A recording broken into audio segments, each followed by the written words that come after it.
Hello everyone, apex classes के digital platform पर आप सभी लोगों का हार्दिक स्वागत है। वीडियो के इस सेक्शन में हम लोग डिस्कस करने जा रहे हैं अग्नाशय ग्रंथि के बारे में। बच्चों, यहां पे हमारा जो है आहार नाल की ग्रंथियों का ये अंतिम टॉपिक है। आहार नाल में अपने पास में आहार नाल क्या, पाचन तंत्र के अंदर हमारे पास में ग्रंथियों का ये अंतिम टॉपिक है। और पाचन तंत्र में हमारे पास में कितनी ग्रंथियां थी? 3 ग्रंथियां, जिसमें हम लोग लार ग्रंथि के बारे में पढ़ चुके हैं। दूसरी ग्रंथि हमारे पास में यकृत के बारे में पूर्ण रूप से हम लोगों ने पढ़ लिया, पिछले वीडियो में ही पढ़ा था। और इस वीडियो में हम किसकी बात कर रहे हैं? अग्नाशय ग्रंथि के बारे में। तो अग्नाशय ग्रंथि के बारे में पहला पॉइंट देखिएगा, यह दूसरी बड़ी बहिस्त्रावी ग्रंथि होती है। कौन सी ग्रंथि है? बहिस्त्रावी ग्रंथि। कैसी है? बहिस्त्रावी ग्रंथि है। मेरी बात सुनिए, आप लोगों को मैंने पहले वीडियो में भी बताया था कि अग्नाशय ग्रंथि मिश्रित प्रकार की ग्रंथि होती है, लेकिन पाचन में इसका जो रोल रहता है, जो इसकी भूमिका रहती है, वो बहिस्त्रावी प्रकार की होती है। इसके बारे में मैंने पूर्ण रूप से आप लोगों को बता दिया था, वीडियो क्रमांक 1 के अंदर आप जाकर के देख सकते हैं बेटा, ठीक है ना। तो ये कैसी है? आपके दूसरी बड़ी बहिस्त्रावी ग्रंथि है। और पहली बड़ी बहिस्त्रावी ग्रंथि कौन सी होती है? यकृत। कौन सी होती है? यकृत। यकृत पहली बड़ी बहिस्त्रावी ग्रंथि है। और अग्नाशय कौन सी है? दूसरी बड़ी बहिस्त्रावी ग्रंथि का नाम क्या है? अग्नाशय है। ठीक है। इसका उद्भव कहां से होता है बच्चे? इसका उद्भव होता है भ्रूणीय एंडोडर्म से। कहां से हो रहा है इसका उद्भव बेटा? भ्रूणीय एंडोडर्म। और मैं अब तो बहुत बार बता चुका हूं ये भ्रूणीय और के बारे में, ये स्तर के बारे में। भ्रूणीय एंडोडर्म से इसका क्या है? उद्भव है। ये स्थित कहां होती है? इसकी स्थिति क्या होगी? ये स्थित होती है आपके पास में ग्रहणी तथा आमाशय के बीच में। क्या होती है? ये स्थित होती है। यकृत वाले में भी मैंने बताया था आप लोगों को, जब मैंने आपको कनेक्शन समझाया था तब, है ना। तो ये क्या हो जाएगा? यह आमाशय तथा ग्रहणी। और ग्रहणी का अंग्रेजी नाम जो अब तक लिखते आ रहे हैं वो भी लिख देते हैं साथ में। क्या नाम है? डियोडेनम। क्या आ जाएगा? डियोडेनम के मध्य में स्थित होती है। समझ गए क्या बेटा? बोलो हाँ। तो 3 बिंदु मैंने यहां पे आपको इसमें बताए हैं इसके बारे में कि शरीर की सबसे दूसरी बड़ी, पहली कौन सी होती है बेटा? पहली यकृत होती है। इसका उद्भव कहां से होता है? इसका उद्भव होता है भ्रूणीय एंडोडर्म से। ये पाई कहां जाती है? आमाशय तथा ग्रहणी के बीच में स्थित होती है। ठीक है। यह एक प्रकार की मिश्रित ग्रंथि है, जो मैं पहले बता चुका हूं, ठीक है ना। तो अब हम लोग यहां पे डिस्कस करने जा रहे हैं कि इस जो ये ग्रंथि होती है, इस ग्रंथि में क्या होता है? 2 प्रकार की कोशिकाओं के समूह पाए जाते हैं। कितनी प्रकार की? 2 प्रकार की कोशिकाओं के समूह पाए जाते हैं। इसको मैं थोड़ा सा अलग पेज पे लिखूंगा। यहां पे आप बहुत ही गौर से देखिएगा। इसमें क्या लिख रहा हूं बेटा? देखना, इसमें 2 प्रकार की कोशिकाओं के समूह पाए जाते हैं। समूह है बेटा, ठीक है ना, ग्रुप है। 2 प्रकार की कोशिकाओं के समूह पाए जाते हैं। समझ गए क्या? बोलो हाँ, है ना। अब ये 2 प्रकार कौन कौन से हैं उसका विवरण भी दे देता हूं मैं आप लोगों को। ये 2 प्रकार को मैं यहां पे विभाजित कर देता हूं। एक यहां लिख दूंगा और एक यहां लिख दूंगा। अब पहला जो प्रकार है उसका नाम क्या है? उसका नाम है आपके पास में एसिनाई समूह। कौन सा है? एसिनाई समूह। समझ गए बेटा। और दूसरा जो है वो है लैंगरहैंस। बहुत इंपॉर्टेंट है ये। लैंगरहैंस की द्वीपिकाओं। क्या आ जाएगा? लैंगरहैंस की द्वीपिकाओं का समूह। क्या आ जाएगा? लैंगरहैंस की द्वीपिकाओं का समूह। ये एक कोशिकाओं का समूह है और ये दूसरा कोशिकाओं का समूह है। अब ये किस प्रकार का स्त्रावण करेंगे वो मैं यहां लिख रहा हूं, बहुत ही अच्छे से देखना होगा आप लोगों को। ये स्त्रावण करता है सदैव बहिस्त्रावी। कैसा करेगा? बहिस्त्रावी। देखिए बहिस्त्रावी है, इसका मतलब पाचन में यही काम आएगा, क्योंकि ये एक ऐसी ग्रंथि है आपके पास में पाचन के आधार पर बहिस्त्रावी है। और लैंगरेंस की दीपिकाओं के समूह क्या करेगा, स्त्रावण कर रहा है। किसका स्त्रावण कर रहा है, अंतःस्त्रावी। क्या आ जाएगा, अंतःस्त्रावी, यानी कि ये बहिस्त्रावी स्त्रावण देगा और ये अंतःस्त्रावी का स्त्रावण देगा, समझना, ठीक है। बहिस्त्रावी में जो स्त्रावण होगा वो होंगे आपके पास में मुख्य तौर पे क्या, एंजाइम्स। क्या होंगे बेटा, एंजाइम्स। और अंतःस्त्रावी में मुख्य रूप से क्या होंगे, हार्मोन्स। क्या होंगे, हार्मोन्स। तो अब हम क्या करते हैं कि एक नंबर पहले बात करना चाहेंगे एसिनाई समूह की। कौन से समूह की बात करेंगे, एसिनाई समूह की। एसिनाई समूह क्या करता है, सदैव एंजाइम का स्त्रावण करता है, और ये एंजाइम पाचक रस का संगठन में काम आते हैं और पाचन में अपनी भूमिका देते हैं। समझो ना मेरी बात में। तो पाचन में भूमिका जो निभाएगा वो कौन होगा, एसिनाई समूह होगा। और लगभग 98% पेनक्रियाज यानी अग्नाशय में एसिनाई समूह ही होता है, जिससे नलिका निकलती है, जिसको अपन अग्नाशय नलिका कहते हैं या विन्सेंट की नलिका कहते हैं, जो कि ऊपर से आने वाली सामान्य पित्त नलिका के साथ में जुड़ करके कहां पे घुस जाती है, ग्रहणी के अंदर घुसती है। ये मैंने आपको बताया था कनेक्शंस वाले वीडियो में, समझो ना मेरी बात को। तो एसिनाई समूह के बारे में तो एक ही बिंदु है, जिसलिए मैं इसको यहां पे लिख देता हूं। एसिनाई समूह क्या कर रहा है आपके पास में, पाचक एंजाइम का, पाचक एंजाइम स्त्रावित करता है, स्त्रावित करता है। जो क्या करते हैं, पाचन में जिसकी क्या होती है, भूमिका होती है, पाचन में रोल प्ले करते हैं, समझो ना। अब ये कौन सा आपके पास में, लैंगरेंस वाला है। लैंगरेंस के ऊपर अभी अपन चर्चा करने जा रहे हैं। लैंगरेंस जो है आपके पास में द्वीपिकाओं, लैंगरेंस की द्वीपिकाओं का समूह है। इसमें तीन अलग अलग प्रकार की कोशिकाएं पाई जाती है, अल्फा कोशिका, बीटा कोशिका और डेल्टा कोशिका।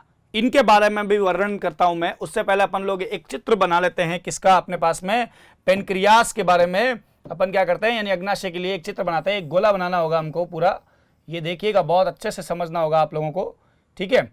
ये मैं आपके पास में जो समझाने जा रहा हूं, ये इसको शिफ्ट कर देता हूं यहाँ पे, क्योंकि हमारे पास सब ऑप्शन अवेलेबल है अब तो, है ना भाई। तो ये मेरे पास में एक अग्नाशय ग्रंथि का चित्र बनाने जा रहा हूं। अग्नाशय ग्रंथि में क्या होता है बेटा, आपको बताया भी है मैंने कि यहां पे जैसे मैं कुछ बना रहा हूं, आप लोग देखिएगा, ये फूल की भांति बना रहा हूं मैं।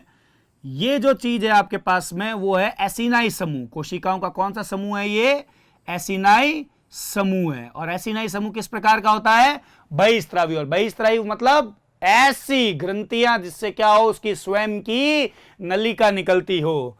तो ये आपके पास में मैंने बता दिया, वो आपके पास में क्या है, एसिनाई समूह है। कैसा समूह है, एसिनाई समूह है। अब मैं आपको बताता हूं लैंगरेंस के बारे में। ये एसिनाई समूह सब जगह पे रहेगा। अच्छा एक काम करते हैं, इसको थोड़ा छोटा बनाते हैं, जिससे क्या हो, आपको एक आइडिया दे सकूं मैं पूरा और अच्छे से।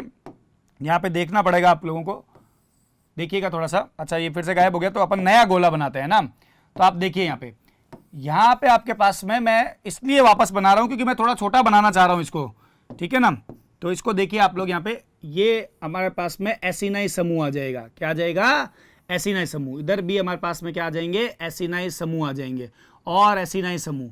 तो एसिनाई समूह बहुत बहुत बहुत जगह पे रहता है, और इन एसिनाई समूह के बीच में ही कई स्थान पे क्या मिलता है, लैंगरेंस की द्वीपिकाओं का समूह मिलेगा। क्या मिलेगा, लैंगरेंस की द्वीपिकाओं का समूह। तो मैंने ये कुछ एसिनाई समूह बना दिए यहाँ पे। अब मैं लैंगरेंस की द्वीपिकाओं का समूह बनाना चाह रहा हूं। आप लोग देखिएगा, लैंगरेंस की द्वीपिकाओं में, जैसे मैंने अभी आपको कहा कि 3 प्रकार की कोशिकाएं होती है, तो 3 प्रकार की कोशिकाओं को भी मैं साथ में लिखूंगा यहाँ पे, ताकि क्या हो कि ये साथ में संपन्न होगा। तो लैंगरेंस की द्वीपिका, या तो अपन अगले पेज पे लिखते हैं इसके अंदर, देखिएगा थोड़ा सा, कि लैंगरहेंस की द्वीपिकाओं, लैंगरेंस की द्वीपिकाओं में 3 प्रकार की, कौन से प्रकार की, 3 प्रकार की कोशिकाएं, 3 प्रकार की कोशिकाएं पाई जाती है। कैसी पाएगी, 3 प्रकार की कोशिकाएं। और तीनों का विवरण देने के लिए मैं एक क्या करता हूं, लाइन खींच लेते हैं अपन लोग थोड़ी थोड़ी, ताकि अपन क्या करें, इसको बहुत अच्छे से बता पाए। यहां लिख देता हूं मैं अल्फा सेल, एक होती है अल्फा सेल, एक होगी आपके पास में कौन सी, बीटा सेल, और एक होगी आपके पास में कौन सी, डेल्टा सेल। तो ये 3 प्रकार की बच्चों इसमें लैंगरेंज की दीपिकाओं में कोशिकाएं पाई जाएगी। आगे क्या बात समझ में। अब अल्फा सेल, पहले मैं इनके बारे में बताता हूं, फिर इसको चित्र में भी स्थिति बताता जाता हूं साथ साथ में, देखिएगा। अल्फा सेल, अल्फा सेल की बात कर रहा हूं मैं यहां पे। अल्फा सेल ये परिधि की ओर पाई जाती है। जो लैंगरेंज की दीपिकाओं का समूह होगा ना, पूरा समूह, उसमें परिधि की ओर जो कोशिका मिलेगी वो कौन सी होगी, अल्फा सेल। ये परिधि की ओर पाई जाती है। समझ गए क्या, समझ गए। दूसरा मेन पॉइंट इसके अंदर, ये क्या करती है, स्त्रावण करेगी। स्त्रावण किसका करती है, कौन सा हार्मोन स्त्रावित करेगी, ये देखना बेटा अच्छे से। ये कोशिकाएं सदैव ग्लूकागॉन हार्मोन का स्त्रावण करेगी। तो ये सेल्स ग्लूकागॉन का स्त्रावण करती है, ग्लूकागॉन, क्योंकि ये हमारे पास में क्या है बेटा, ये अंतःस्त्रावी है। ये आपके पास में जो लैंगरेंज की दीपिकाएं हैं वो क्या है, अंतःस्त्रावी है ना, इसलिए क्या करेगी, हार्मोन का स्त्रावण तो होगा। ग्लूकागॉन हार्मोन का स्त्रावण करती है। समझ गए क्या, बोलो हाँ, ठीक है। ग्लूकागॉन हार्मोन का स्त्रावण करती है। ये ग्लूकागॉन हार्मोन क्या कार्य करता है, ये ग्लूकागॉन हार्मोन रुधिर में शर्करा यानी ग्लूकोज के स्तर को बढ़ाता है। समझना इस बात को, बहुत ही इंपॉर्टेंट कार्य है इसका, समझ लो रे, इधर देख लो, बहुत फायदा होगा। बहुत बार क्वेश्चन आया है इसका, ठीक है ना, बहुत दफा क्वेश्चन आया है इसका। ये शरीर में, मानव शरीर में क्या कर रहा है, रुधिर ग्लूकोज मात्रा को बढ़ाता है। रुधिर में, यह शरीर में रुधिर में ग्लूकोज की मात्रा को बढ़ाता है, ग्लूकोज की मात्रा को बढ़ाता है। तो ये आपको यहां पे याद रखना होगा, सबसे इंपॉर्टेंट कार्य है ग्लूकागॉन का, क्या है, रुधिर में ग्लूकोज की मात्रा को बढ़ाता है। याद रख लेंगे बहुत अच्छे से। अब हम बात करते हैं यहां पे बीटा सेल के बारे में। बीटा सेल के बारे में प्रथम बिंदु में लिखने जा रहा हूं, देखिएगा थोड़ा सा। यहां पे पहला बिंदु मेरे पास में आ रहा है कि ये कोशिकाएं क्या होती है आपके पास में, केंद्र में पाई जाती है। कहां स्थित होती है, केंद्र में स्थित होती है। तो कोशिकाओं की स्थिति क्या हो जाएगी, केंद्र में स्थित। ये पहला नंबर आ जाएगा इसका। दूसरा, स्त्रावण क्या करती है, और सबसे इंपॉर्टेंट है इसका स्त्रावण, बता रहा हूं आपको, सबसे जबरदस्त इंपॉर्टेंट है इसका स्त्रावण। इसका है वो है आपके पास में क्या रे, इंसुलिन। क्या है, इंसुलिन का स्त्रावण कर रही है ये। तो यहां पे देखिएगा स्त्रावण है इसका क्या, इंसुलिन, ठीक है, क्या जाएगा, इंसुलिन। ये इंसुलिन क्या कार्य करता है, रुधिर में शर्करा के स्तर को कम करता है, बढ़ाता नहीं है, कम करता है। तो ग्लूकागॉन बढ़ाता है, इंसुलिन कम करता है। ये दोनों मिलकर के क्या करते हैं, बैलेंस करते हैं किसको, ब्लड ग्लूकोज लेवल को, शुगर के लेवल को। समझ रहे हो, अगर कहते हैं किसी व्यक्ति को शुगर हो गई है तो बाहर से वो इंजेक्शन खा रहा है इंसुलिन का, इसका तात्पर्य यह है कि अंदर जो है इंसुलिन बराबर नहीं बन रहा है, इस वजह से उसको बाहर से इंसुलिन लेना पड़ रहा है ताकि शुगर का लेवल वापस कम हो जाए। समझ रहे हैं इस बात को, तो ये बात आपको ध्यान में रखनी होगी। तो इंसुलिन का कार्य भी मैं यहाँ पे दर्ज कर देता हूं आपके पास में। इंसुलिन क्या कर रहा है, रुधिर ग्लूकोज के स्तर को कम करता है, स्तर को कम करता है। समझ गए क्या मेरी बात, बोलो हाँ सर, समझ गए, है ना। रुधिर ग्लूकोज स्तर को कम करता है, मतलब ये दोनों एक दूसरे के विपरीत कार्य करते हैं, लेकिन दोनों जब बराबर कार्य करेंगे तो रुधिर में ग्लूकोज की मात्रा क्या रहेगी, मेंटेन रहेगी। चलिए बात करते हैं अपन लोग यहाँ पे किसकी, डेल्टा सेल की। डेल्टा सेल जो होती है आपके पास में, वो केंद्र तथा परिधि दोनों की ओर होती है। स्थित कहां होगी, केंद्र तथा परिधि की ओर। समझ रहे हैं, केंद्र तथा परिधि की ओर स्थित होगी। दोनों में बता देता हूं आप लोगों को, ध्यान रख लीजिएगा। एक और बात याद रखिए, ये कौन से हार्मोन का स्त्रावण करेगी, ये एक सोमैटोस्टैटिन का स्त्रावण करेगी, ठीक है। तो स्त्रावण क्या आ जाएगा इसका बेटा, स्त्रावण आ जाएगा इसका सोमैटोस्टैटिन। सोमैटोस्टैटिन ये क्या होता है? सोमैटोस्टैटिन, सोमैटोस्टैटिन जो होता है वो इंसुलिन और ग्लूकागोन का भी क्या होता है? हेड होता है। मतलब इंसुलिन और ग्लूकागोन को दोनों का नियंत्रण किसके हाथ में है? सोमैटोस्टैटिन के हाथ में। रे अच्छे से देख लेना, इंसुलिन क्या कर रहा था? शुगर को कम कर रहा था। ग्लूकागोन क्या कर रहा था? बढ़ा रहा था। लेकिन इन दोनों को भी चाबी भरने वाला इसका हेडमास्टर कौन है? सोमैटोस्टैटिन है। बात समझ में आ रही ना बेटा? इधर देखना, इसका कार्य लिख रहा हूं मैं यहां पे। यह इंसुलिन तथा, क्या लिख दूं बेटा? इंसुलिन तथा ग्लूकागॉन, क्या लिख देंगे अपन यहां पे? ग्लूकागॉन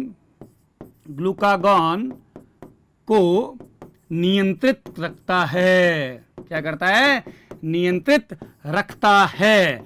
अर्थात यदि इंसुलिन की मात्रा ज्यादा हो रही है तो सोमैटोस्टैटिन क्या करेगा? ग्लूकागॉन की मात्रा को भी ज्यादा कर देगा या फिर ग्लूकागॉन की मात्रा को कम कर देगा। यदि ग्लूकागॉन की मात्रा ज्यादा हो रही है तो सोमैटोस्टैटिन क्या करेगा? उसके लेवल में इंसुलिन की मात्रा को भी क्या कर देगा रे? बढ़ा देगा, जिसकी वजह से क्या होंगे? दोनों मेंटेन रहेंगे। आगे क्या बात समझ में आ गई ना? वीडियो को लाइक कर दो, ठीक है। तो ये बात आप याद रखिएगा। यहां पे 3 कोशिकाओं के बारे में बताया।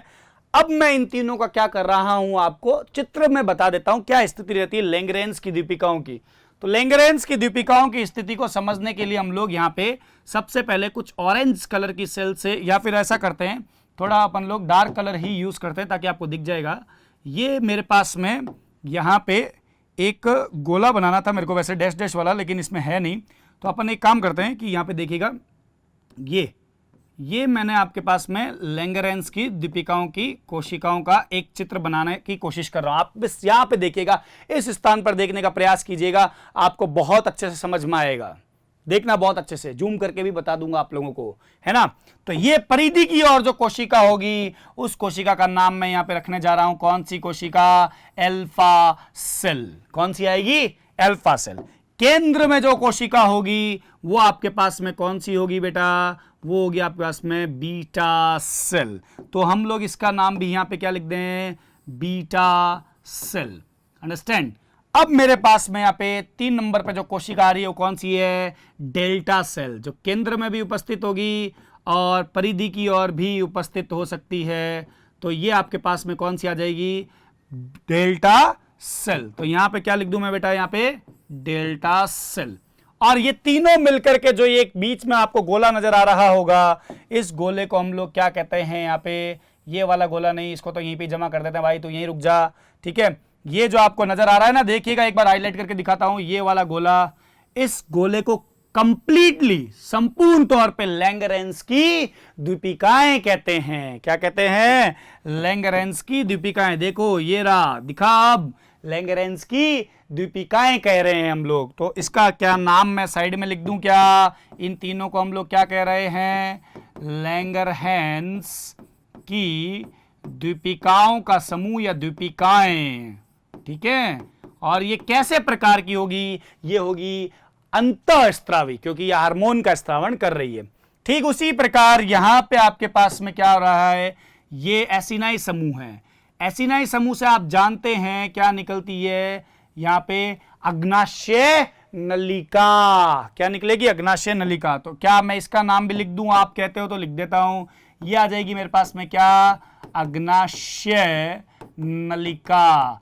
और अग्नाशय नलिका में जो जाएगा वो क्या होगा? अग्नाशय रस होगा, ठीक है। क्या होगा? अग्नाशय रस। और उसमें होंगे भरपूर मात्रा में पाचक एंजाइम।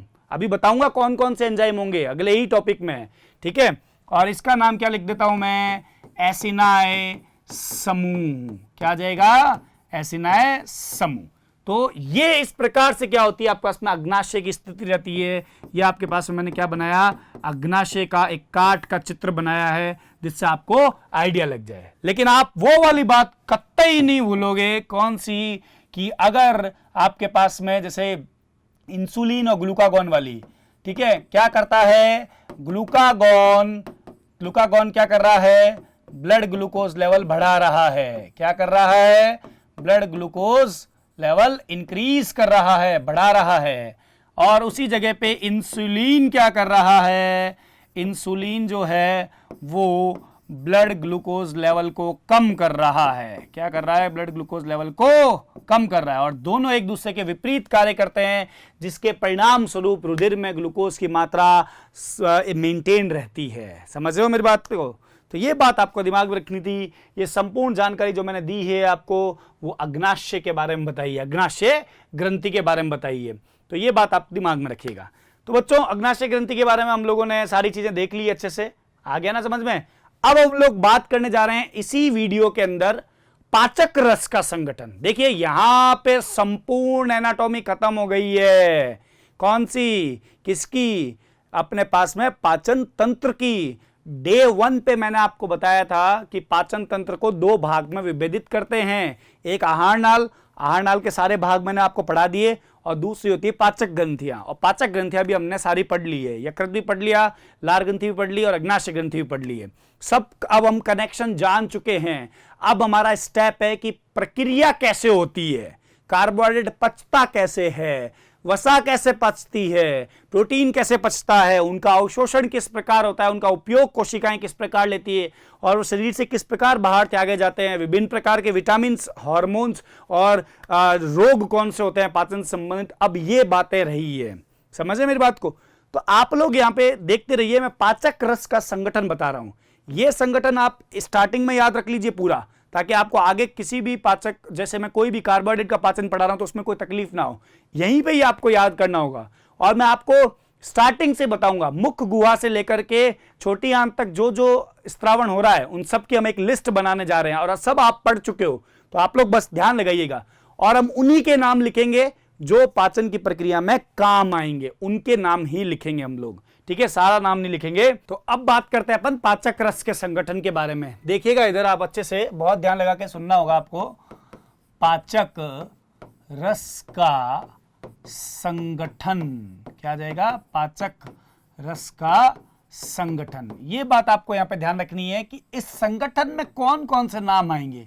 इस संगठन में वही नाम आएंगे जो आप अब तक पढ़ चुके हैं, परंतु सिर्फ उतने ही नाम लिखे जाएंगे जो क्या है आपके पास में काम आएंगे पाचन में। जैसे 1 नंबर पे अपन बात करें, स्टार्ट करें मुख से, ठीक है, मुख गुहा से। तो देखिएगा बहुत अच्छे से, जैसे मैंने लिखा है यहां पे क्या, मुख गुहा। मुख गुहा, मुख गुहा में जो स्त्रावण होता है वो होता है किसका? लार का। किसका स्त्रावण होता है? लार का स्त्रावण। तो यहां पे मैं क्या लिख देता हूं आगे, इस जगह पे क्या स्त्रावण हो रहा है यहां पे, 1 मिनट रुकिए, इसको इस तरीके से लिख देते हैं, जरा ध्यान से सुनिएगा अच्छे से। यहां पे ये रहा स्त्रावण। स्त्रावण हो रहा है किसका? लार का, ठीक है? क्या हो रहा है? लार का।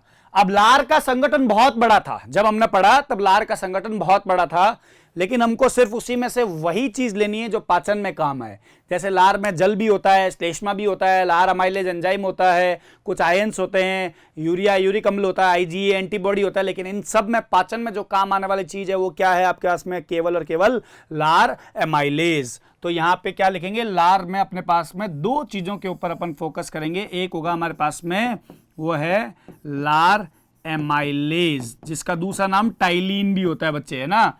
और एक होगा जो होगा क्लोराइड आयन। कौन सा आयन? Chloride ion. देखिए इन दोनों का अपने आप में क्या फंक्शन रहता है वो मैं बता देता हूं आप लोगों को, देखना जरा। लार एमाइलेज कार्बोहाइड्रेट के डाइजेशन में मदद करेगा। किसके? कार्बोहाइड्रेट। तो यहां पे मैं क्या लिख दूं? कार्बोहाइड्रेट डाइजेशन में ये सहायक, कार्बोहाइड्रेट पाचन में सहायक। समझ गए क्या बेटा? है ना? तो ये ध्यान रखना, लार एमाइलेज क्या करेगा? कार्बोहाइड्रेट के पाचन में सहायक होगा। और क्लोराइड आयन इस लार एमाइलेज एंजाइम को सक्रिय करेगा, ठीक है? यह आयन लार एमाइलेज, यह आयन लार एमाइलेज को सक्रिय करता है। क्या करता है? सक्रिय करता है। समझ गए क्या बच्चों? ये जो बात मैंने बताई मुख गुहा के अंदर पाचक रस का जो अपने मेन रहेगा वो बताया आपको। अब मुख गुहा के बाद में क्या आता है, ग्रसनी कुछ नहीं स्त्रावित हो रहा, ग्रसिका में कुछ स्त्रावित नहीं हो रहा, अब आता है कौन, आमाशय। तो बात कर लें क्या अब हम नेक्स्ट लेवल पे, नेक्स्ट लेवल पे हम लोग डिस्कस करते हैं किसके बारे में, बी पे बात करता हूं, आमाशय। क्या आ जाएगा, आमाशय। तो आमाशय के बारे में देखिए, आमाशय के बारे में क्या बता रहा हूं। आमाशय में से स्त्रावण होता है जठरीय रस का। किसका स्त्रावण हो रहा है आमाशय से, जठरीय रस का स्त्रावण हो रहा है। तो यहां पे मैंने लिख दिया क्या, स्त्रावण, और यहां क्या लिख दिया, जठरीय रस। समझ गए क्या, जठरीय रस का स्त्रावण हो रहा है। अब जठरीय रस अपने आप में बहुत बड़ा संगठन था, लेकिन उसमें से केवल वही चीजें उठानी है आपको जो पाचन में काम आए, और ये बहुत इंपॉर्टेंट है, याद रखिएगा, ठीक है। तो यहां पे हमारे पास में जो चीजें का स्त्रावण होगा उनके नाम कुछ इस प्रकार है। एक था आपके पास में कौन, पेप्सिनोजन, समझ गए क्या। दूसरा था अपने पास में क्या, प्रोरेनिन, ठीक है। तीसरा आपके पास में क्या था, आंशिक लाइपेज, और 4 नंबर पे आपके पास में जो आ रहा है, जो इसमें रोल प्ले करेगा वो होगा हाइड्रोक्लोरिक अम्ल। ये चारों का रोल इसमें रहेगा, जिसके अंतर्गत मैं आपसे बात करने जा रहा हूं। पेप्सिनोजन और प्रोरेनिन ये दोनों प्रोटीन पाचक एंजाइम है। कौन से हैं, प्रोटीन पाचक एंजाइम। देखते रहिएगा बेटा बहुत अच्छे से। आंशिक लाइपेज होता है, वो वैसे तो वसा का पाचन करने वाला एंजाइम होता है, परंतु आप जानते हैं कि आमाशय में क्या होता है, आपके पास में हाइड्रोक्लोरिक अम्ल होता है, इस वजह से ये एंजाइम उसके ऊपर काम नहीं कर पाएगा, लेकिन फिर भी थोड़ा अमाउंट में ये वसा को तोड़ सकता है। अर्थात लाइपेज जो है वो वसा पाचक एंजाइम है। कौन सा एंजाइम है, वसा पाचक एंजाइम। समझ गए क्या बेटा, बोलो हाँ सर। अब हाइड्रोक्लोरिक एसिड वो क्या करता है आपको पता है ना, इन एंजाइम को सक्रिय करने का काम करता है। तो ये आपके पास में आ जाएंगे, एंजाइम को सक्रिय करता है। क्या करता है, सक्रिय करता है। कौन से, जो जठरीय रस से निकल रहे हैं, आमाशय से निकलने वाले एंजाइम्स को क्या करता है, ये सक्रिय करने का काम करेगा। तो पहले नंबर पे हम लोगों ने क्या पढ़ लिया, पेप्सिनोजन। दूसरा क्या हो गया आपके पास में, प्रोरेनिन। तीसरा क्या आ गया, आंशिक लाइपेज। और चौथा क्या आ गया, हाइड्रोक्लोरिक अम्ल। याद रखेंगे बच्चे, बहुत अच्छे से याद रखना। अब आमाशय के बाद में अगला स्टेप आता है, वो होता है छोटी आंत। और छोटी आंत से जिसका स्त्रावण होता है वो होता है आंत्रीय रस या सक्कस एंट्रिकस। तो अब अपन क्या करते हैं, 3 नंबर पे बात करते हैं, सी पे, जिसका नाम क्या है, आंत्रीय रस। यानी कि अपन बात करेंगे छोटी आंत, ऐसे लिखते हैं अपन, छोटी आंत। फिर अपन लिखेंगे क्या, उसके अंदर जो स्त्रावण हो रहा है, छोटी आंत्र, ठीक है। ये अपन ने लिख दिया छोटी आंत्र, छोटी आंत्र। छोटी आंत्र से जिसका स्त्रावण हो रहा है बेटा, उसका क्या नाम है, स्त्रावण जिसका हो रहा है वो है आपके पास में कौन, आंत्रीय रस, जिसको अपन सक्कस एंट्रिकस भी कहते हैं। आंत्रीय रस, आंत्रीय रस में प्रथम नंबर पे जो आ रहा है वो है आपके पास में कौन, पित्त।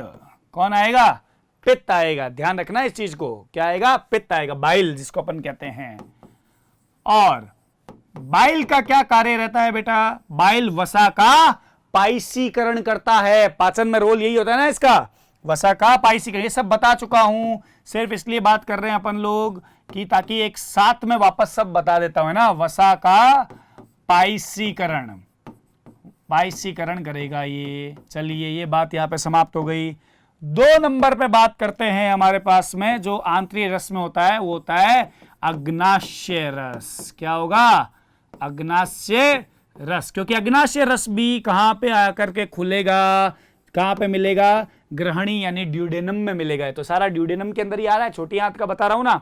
अब इससे कौन कौन से एंजाइम्स निकलेंगे वे बेहद इंपॉर्टेंट है, और आपको यहां पे ध्यान लगाना होगा बहुत अच्छे से। 1 नंबर पे आपके पास में आएगा जो एंजाइम का नाम है वो है ट्रिप्सिनोजन। क्या आ जाएगा, ट्रिप्सिनोजन। 2 नंबर पे आ जाएगा काइमोट्रिप्सिनोजन। क्या आ जाएगा? Trypsinogen, chymotrypsinogen. 3 पे आएगा प्रोकार्बोक्सी पेप्टिडेज। ठीक है, क्या आ जाएगा? Peptidase, procarboxy peptidase. 4 नंबर पे जो आएगा वो होगा आपके पास में कौन सा? अग्नाशय लाइपेज। क्या आ जाएगा?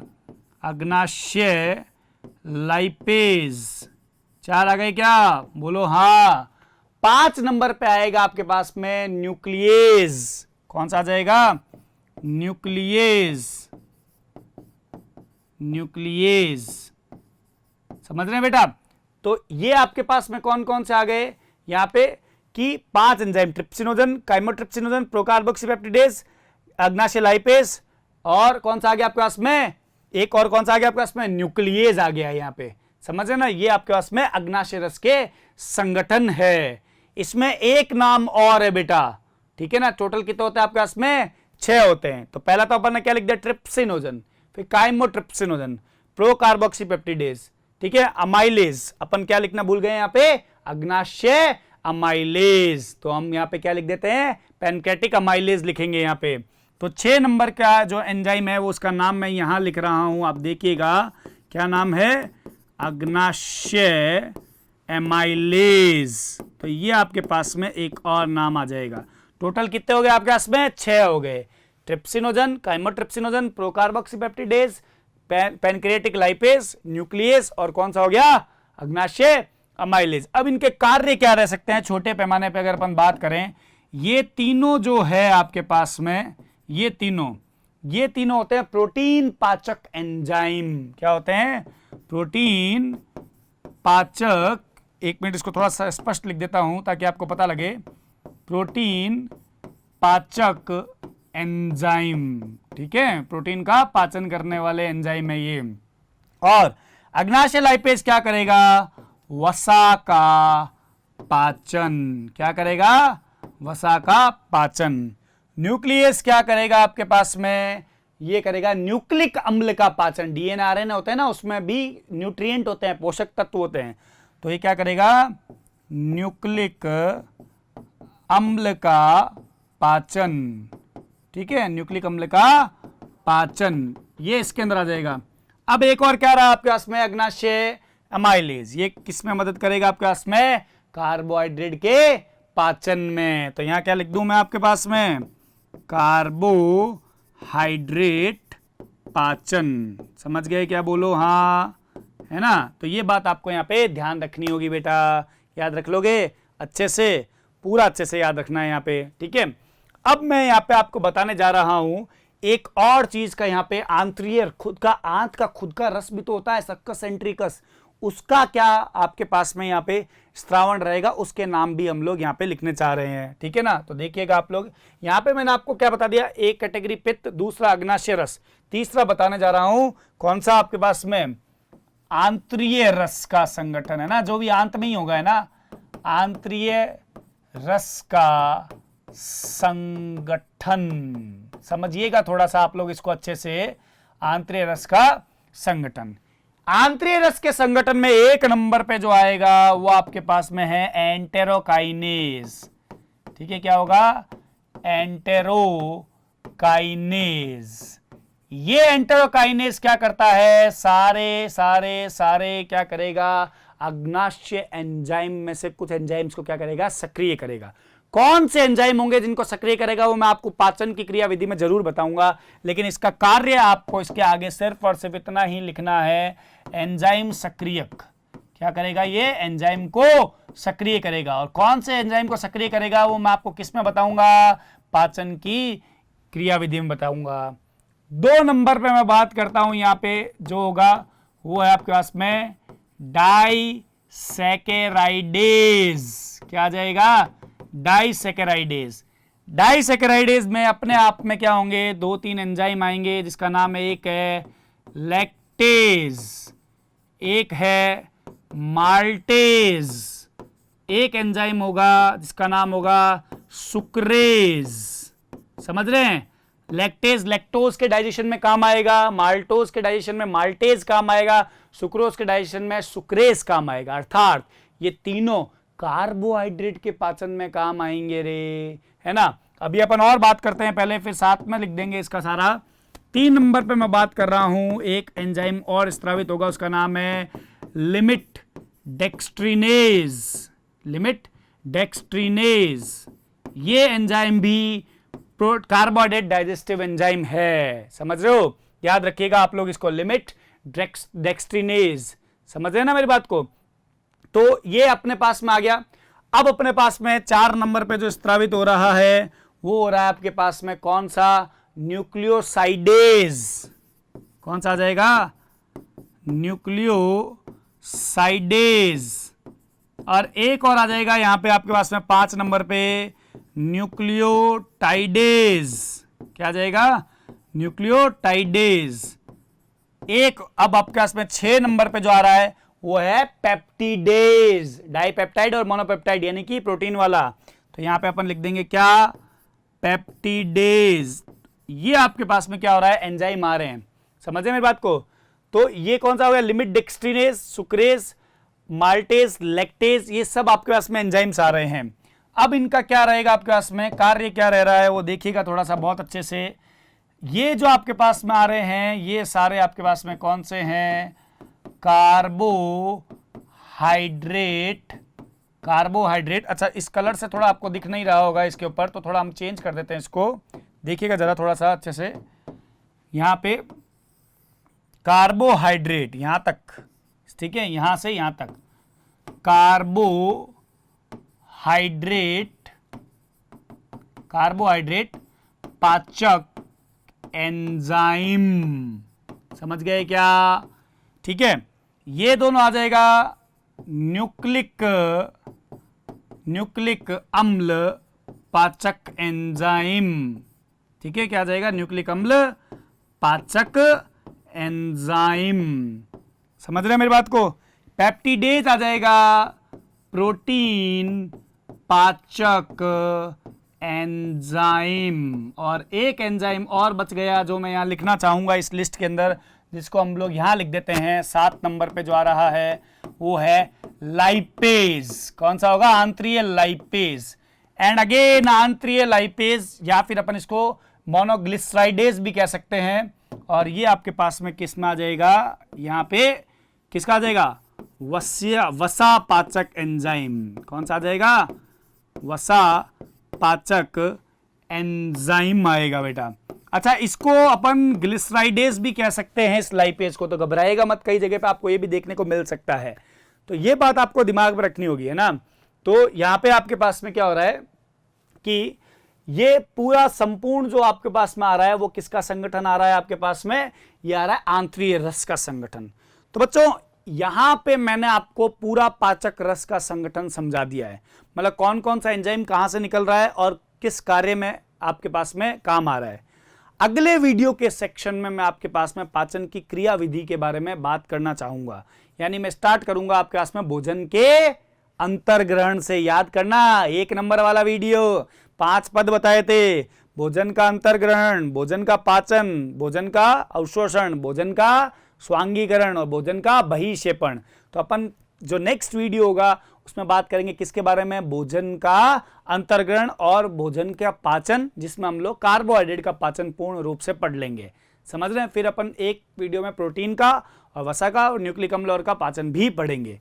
तो इस प्रकार अब ये पाठ समाप्ति की ओर बढ़ता जा रहा है। आप लोगों से उम्मीद है कि आप लोगों को ये वीडियो बहुत पसंद आ रहा होगा। आप लोग प्लीज़ इस वीडियो को शेयर कीजिए, इस वीडियो को लाइक कीजिए और हमारे चैनल को भी सब्सक्राइब कीजिए। साथ ही साथ कमेंट सेक्शन में आप ड्रॉप कर दीजिए अगर आपको कोई भी डाउट आ रहा है, तो डेफिनेटली मैं आपसे प्रॉमिस करता हूं कि मैं डाउट की क्लास लूँगा और लाइव आकर के भी ले लूँगा क्लास, तो उसमें भी आपको क्या रहेगा, सारा डाउट हम लोग क्लियर कर देंगे, ठीक है। So thank you very much.